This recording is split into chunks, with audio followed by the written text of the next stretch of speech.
Herkese merhaba arkadaşlar, kanalımıza hoş geldiniz. Mert Ramazan Demir ve Afra Saraçoğlu bu hafta magazin dünyasında zirvede yerleşti.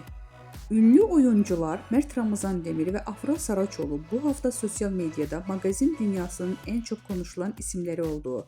Peki ikilinin bu kadar popüler kılan ne? İşte detaylar. Bu hafta ünlü oyuncu Mert Ramazan Demir, Afra Saraçoğlu sosyal medyada en çok konuşulan, tartışılan isimler arasında zirvede yerleşti. Hem kariyerlerinde hem de özel yaşamlarında dikkat çeken gelişmeler yaşayan Demir ve Saraçoğlu takipçiler ve magazin dünyasında merak içinde bırakmaya devam ediyor. Mert Ramazan Demir son dönemdeki projeleriyle adından sıkça söz ettiriyor. Genç oyuncu son olarak bir dizi projesinde başrollerini oynayarak büyük bir çıkış yakaladı.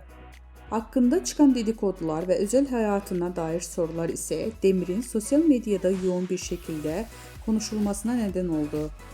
Öyle ki Demir'in hem sahnede performansı hem de gizemli özel hayatı hayranları tarafından büyük bir ilgiyle takip ediliyor.